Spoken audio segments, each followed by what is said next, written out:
అంటే మీరు పోలీస్ జైలుకి వెళ్ళటానికి కూడా సిద్ధపడిపోయి ఉన్నారు అది కేసు. అంటే I don't think it's a big deal. So many people go to, ఇప్పుడు చంద్రబాబు నాయుడు గారు, వైఎస్ జగన్, రేవంత్ రెడ్డి వీళ్ళు కూడా జైలుకి వెళ్ళినప్పుడు నేనంత మీరు ఏ గ్రావిటీ కోసం ఏ కేసులో వెళ్ళారు అనేది పాయింట్, కానీ జైలుకి వెళ్ళటం పాయింట్ కాదు.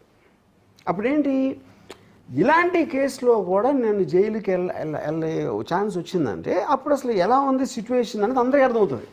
I will be very happy. జైల్లో కూడా మంచి కథలు దొరుకుతాయి. అదొకటి. ఇంకోటి, దీని వలన దీనికి కూడా జైల్లో పెట్టచ్చు అనేది ఒక అవేర్నెస్ వస్తుంది అందరికి. అంటే ఎంత స్ట్రేంజ్ కేసు అని అప్పుడు it will become everybody story. అప్పుడు అంటే అది వాళ్ళ ఉద్దేశమా, ఇలా పెడితే జైల్లో పెడతాం అంటే అప్పుడు ఎంతమందిని పెట్టగలుగుతారు? అన్ని పార్టీలు చేస్తే కదా, అందరూ పొలిటికల్ లీడర్స్ తిడతారు, బూతులు తిడతారు, వాయిలెంట్ థ్రెట్స్ వేస్తారు, చంపేస్తా అంటారు, ఎముకలు ఎరగొడతా ఉంటారు, పరిగెత్తిస్తా ఉంటారు, అన్నీ చెప్తారు కదా, అందరూ చేస్తారు. ఎవరు చేయట్లేదు?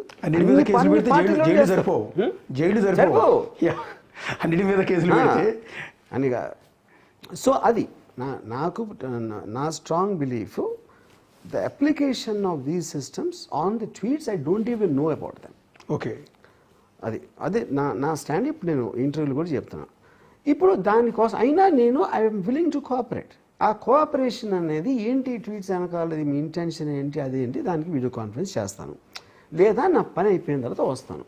I don't see the urgency. ఇదే నేను పెట్టింది రిప్లై. నేను ఏదైతే రిప్లై ఇచ్చానో దానికి కూడా రిప్లై ఇవ్వకుండా వచ్చారు. దాని తర్వాత మొత్తం మీడియా టేక్ ఓవర్ చేసింది.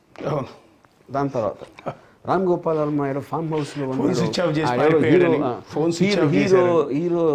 హీరో దాచేసాడు, ఇంకోటి ఎవడు ఏదో అంటాడు, రామ్ గోపాల్ పాపాలన్నీ పండే అంటాడు ఒకడు.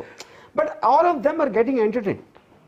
అట్లీస్ట్ అది నాకు హ్యాపీ. నేను మామూలుగా వేరే వాళ్ళ ఎంటర్టైన్మెంట్ నేను కేర్ చేయను, but at least they are getting some happiness అని